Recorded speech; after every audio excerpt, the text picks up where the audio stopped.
Time to talk about the Edmonton Oilers. So I did say that they're my second favorite Canadian team. I would like to correct myself. They are my second favorite team.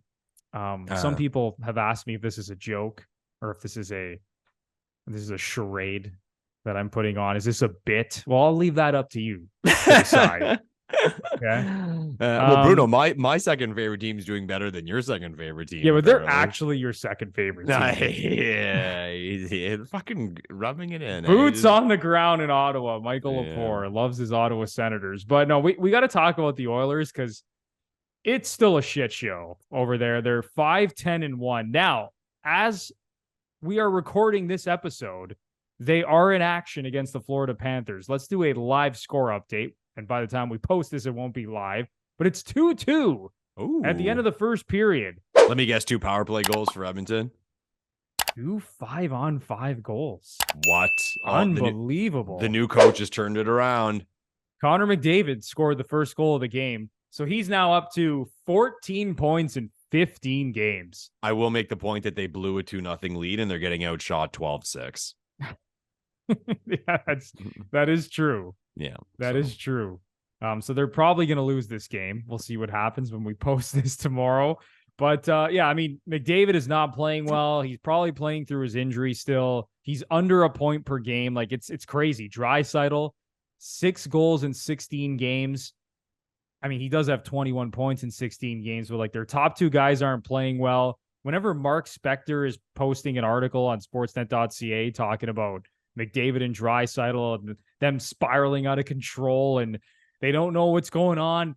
It's never happened that both of them have been out of sync like this. Oh my God. But anyway, I love when this happens because it gives us more to talk about. And the Edmonton Oilers, yeah, I mean, I'm going to take shots at them when I can because I have high expectations for this team and they should be a lot better. And I still don't think they're going to make the playoffs. They're only 7 points out of a playoff spot. And there's some horrible teams ahead of them in the Western Conference.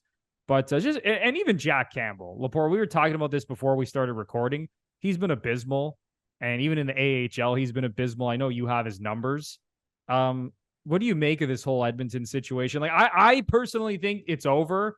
I don't think they were going to recover from this, but how do you feel about the situation? You mean you don't think that they're going to recover from this in the way that you don't think they're going to make the playoffs? Yeah, like, I don't think they're going to make the playoffs. I think the season's over. I know it's crazy to say, but listen, U.S. Thanksgiving is a few days away here, and this team is 7 points out of a playoff spot, 12 points behind the LA Kings for third in the Pacific, 17 points behind Vegas for the Pacific Division lead. They can't stop a puck to save their lives. I don't care that they brought in a new coach. I don't think they're going to recover from this. Yeah. It's genuinely a tough call because, as I said before, with my Chiefs Eagles prediction, how like my gut says one thing, but my brain says another thing. My brain says no fucking way. The season's over. They look too bad. And right now, they look like a team that is going to the rink expecting to lose. The body language sucks. They got no mojo. It's not good in Edmonton. There's nothing positive in Edmonton right now. But there's that thing in my gut that's like, fuck, they'll just go on a tear. And I don't think they're going to win the division or anything like that. But it's still early. It's a good month. It's a month where they go like, I don't know, 13-2-2 or something. And are they capable of that? With Draisaitl, McDavid, yeah, they are. And even Draisaitl, man, he's funny how, though he's not himself. I think he's got like 21 points. Yeah, 21 points in 16 games. Yeah, so come on. That's like a 100-point pace. And that's, to him, that's a bad season because he's so incredible. But it's a lot of questions. Steve Dangle made the point with the goaltending thing. He put out that Campbell actually had better numbers statistically than Skinner when he was sent down. That's true. But the issue was that if you put Skinner down, someone's going to claim him. And he's right. And once he said it, I'm like, yeah, he's right. Someone would claim Skinner. They ain't claiming Campbell. So then where are you now? And yeah, and Picard's in nets tonight. I don't know if we mentioned that yet. Calvin Picard, former Leaf, right? Marley? Yeah. He was with the Leafs very briefly. Yeah. Wasn't very good, but he was a Leaf at one point. Yeah. So similar to a lot of teams, we're going to find out in a hurry because they got to do it quick. Like right now, they're what, like 5-10 and something. If they're 10, 20 and something, the season's over. So we're going to know by Christmas 100% where this team's at and if they still have a chance. And that's easy to say because, if they win games, but it's going to be, it's teetering. And it's one of those cases where what do you do? What do you do? When you're in a situation where you're bad and you're not built to be bad, and by that, I mean, you're not bad on purpose. What do you do? It's a sad situation, man. And their cap situation's a mess. They are paying Jack Campbell and Darnell Nurse $14.25 million. $14.25 million for a guy who's at best a number 2 or 3 defenseman. And Oilers fans would tell me he's like the worst defenseman on planet Earth. Jack Campbell now, I don't think it's a stretch to say his career might be over. He has no confidence. His numbers in the AHL, as I said, we were talking about this before the show. It is abysmal. Scary. 13 goals against in 3 games, an 819 save percentage. Natural reaction to start with 9. Yeah, exactly. I'm messing myself up and I'm staring at it right now. It's right in front of me. An 819 save percentage and a 436 goals against average. Honestly, his career might be over. I don't know if he can recover from this mentally. And you obviously have the Draisaitl deal that's expiring very soon. And then McDavid's contract right after that. This could go south real quick for this team, man. Because as you said, they're trying to win a championship. They're in win now mode and they stink right now. Yeah. So you don't even want to, my point was you don't even want to sell off assets, right? Because they can't give up. And then imagine, you're going to look McDavid in the face and tell him you're selling off assets. And you can't. Is in terms of the consequence. Now, this is a talk. We'd have to go through competitive teams and teams that have potential to win a championship. In terms of consequence, is Jack Campbell's deal one of the worst of all time? Man, I don't know if it's the worst of all time, but I think right now it's probably the worst deal in the NHL right now, just in terms of the value you're getting. Because there's some other bad contracts out there, but you're getting significantly below replacement level player for $5 million a year. You couldn't even retaining half, teams would laugh at you. You're literally better off putting any goal. You're better off putting the goalie of I don't know, the Erie Otters in net right now over Jack Campbell based on the value you're getting for that contract.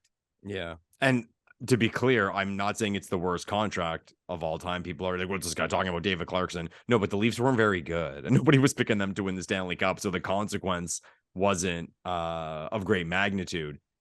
People could look at this. Dude, man, you're paying Darnell Nurse, Jack Campbell. People talking about the Leafs, Darnell Nurse, Jack Campbell, and Zach Hyman in around $20 million. For what? Good luck. And you know what, Bruno? I'm going to brag about it. We were on this show in the preseason saying how it was horseshit. People were picking the Oilers to win the Stanley Cup. And, maybe they'll win it now because I'm going to go on this rant. But come on. That is horrible management. Horrible. People take shots at, you paid this star $1 million too much. Or, no, you're $20 million for Hyman, Nurse, and Campbell. They couldn't move Nurse. They couldn't move Campbell. I mean, they could move Hyman, but I don't think every team's coming running for him. So I think they're aware that his points have to do with his surroundings. And there's term. It's bad, man. Gobble, gobble. As our American friends dive headfirst into mountains of mashed potatoes and cranberry sauce, let's talk about the unsung hero of the holiday season, the Manscaped Lawnmower 5.0 Ultra. That's right. It's time to go cold turkey on your old razor and take care of your own turkey leg with the Lawnmower 5.0 Ultra. Visit manscaped.com and use our exclusive code GFP20 for 20% off and free shipping. And enjoy American Thanksgiving in style with the Lawnmower 5.0 Ultra Lepore. Manscaped does not miss with any of their products, man. As you said, Anthony Bruno, it is American Thanksgiving, which is the time to give thanks. And who better to give thanks to than Manscaped. From saving your balls from hairy days. Like Bruno said, manscaped.com, GFP20 for 20% off and free shipping. Gobble, gobble, everybody. Go to manscaped.com and use code GFP20 for 20% off and free shipping. That is manscaped.com and code GFP20 for 20% off and free shipping. I promise you won't be disappointed. And how about Ken Holland? Like, is he now like officially maybe the most like overrated general manager in NHL history? You know because what, man? People look back to those Detroit days, man. Like, he inherited multiple Hall of Famers, at least for like that first wave when the Red Wings were really good. And then there was like that second wave with Zetterberg and Datsuk After the lockout. And he picked them in like what, the 6th and the 7th round. It's not like he was like this magician, like picking them in like the 1st or the 2nd round. Like, oh, I know this guy no one knows about. Everyone passed on those guys. Yeah. So I don't know. Like, he's made some horrible decisions with this Oilers team. Like, I know he's won multiple Stanley Cups, but my God, man, he's not doing himself any favors right now for his what's the word I'm looking for? His legacy as a GM in this league. It's tough because how much, and you'd have to ask a general manager this, but how much different was it being a general manager prior to the cap? And people are going to be screaming, well, there was no cap. You could do whatever you wanted. But I think the dynamic is with the owner. How good of a relationship do you have with the owner? And does the owner trust you? The Ilitch family is probably people would say the best owners in pro hockey, and they committed to win, and they did. So maybe Ken Holland has some responsibility there. I mean, he was able to, life is sales. So maybe Kenny was always able to sell to the Ilitch family that you let me do this, I'll win. Where now, I mean, sports has changed. Hockey has changed, man. I think it's less about your skills. I'm trying to find the right verbiage here. It's less about your skills in terms of selling and negotiating compared to just being a pure fucking mathematician.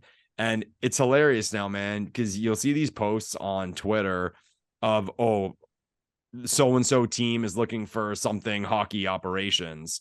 And people click on it to be funny. And I've done that. Like, oh, let's read what the job description is. And then you click on it. And if I didn't show you the title of the job, you would think it was like some crazy IT job or some like something bananas to do with physics or math. It's all numbers. It's all, do you have a background in numbers? That's it. Background in numbers. So it's a different planet from what it used to be. And like, I'm defending Kenny because you win. You always hear the argument. That's fair. You always hear the argument with coaches. Well, look at the team he had. Well, no team ever won that was bad because of the coach. And even if you have all the best players in the world, you have to be able to hold them together. So I've always liked Ken Holland. I just think it's no fault of his own. I think it's just very NHL that he's still around, and it's just different. Things have changed. It's like if you were a computer salesman in the 80s compared to today, well, it's not the same. Just like being a general manager in the National Hockey League. Yeah, at the end of the day, all of these executives have been around for so long, not because they're like data scientists and they've all like gone to like math camp over the summer and like learned about statistics and analytics and all this stuff. They're there because they've built relationships over long periods of time with all of these powerful people in hockey. And as you said, man, like, he's probably a really good salesman. He probably has great relationships with his owners, great relationships with fellow general managers and other executives across the league. That's why he's so well respected. So even now that he's essentially driving this team into the ground and stopping them from winning a cup, because it's hilarious, right? Like, they fire Jay Woodcroft, they bring in Chris Knobloch. I know there was more going on behind the scenes, especially if you listen to 32 Thoughts with Friedman and Merrick, how Friedman was saying that Jeff Jackson in Edmonton was like kind of the guy behind bringing in Chris Knobloch. But I mean, yeah, I mean, you can't look at that situation and say like Ken Holland hasn't like royally fucked up that team, because it's bad. Like, they should be so much better than they are. And now they're just like hanging on for dear life. And everyone in that organization and in that fan base is praying before they go to bed every night that they don't lose Draisaitl and McDavid. Okay, what happens if they miss the playoffs? Well, I mean, people are saying this is Holland's last year anyway, so like I don't even think he's gonna get fired. He's just gonna like leave and like retire. Okay. If they miss the playoffs, like I think Draisaitl, I think he might indicate to them that he's out. Like because he's going to be the first domino because his contract comes up first. I think if they get an inkling that he wants out, then like it's over because then they're going to have to trade him. I think it's going to be really bad, man, if they miss the playoffs. It's going to be very bad. It's going to be bad. I mean, again, we're getting so far ahead of ourselves here and we're not hoping for this, but think of organizationally.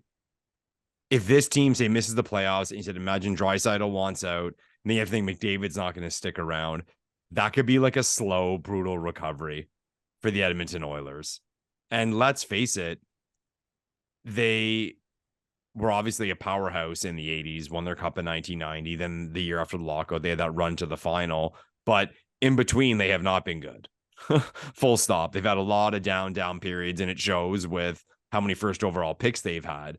So they got the bounces with McDavid and Draisaitl, and God bless them because that's not their fault. And you go with what you're given, but it could get really bad in a hurry again for Edmonton. Really, really bad. Even morally, imagine being a fan. Like I sometimes think, and I think all fans, if not most fans, do this.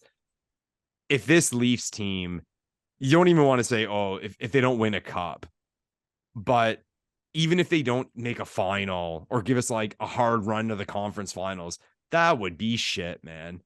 That would be brutal. Yeah, that would stink. Like, think we got this American phenom. We got Marner. We got Nylander. We got the free agent. We were lucky to get Riley at 5th overall.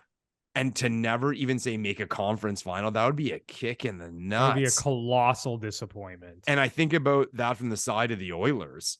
Like, as a fan, man, we had a guy who will be on Mount Rushmore one day.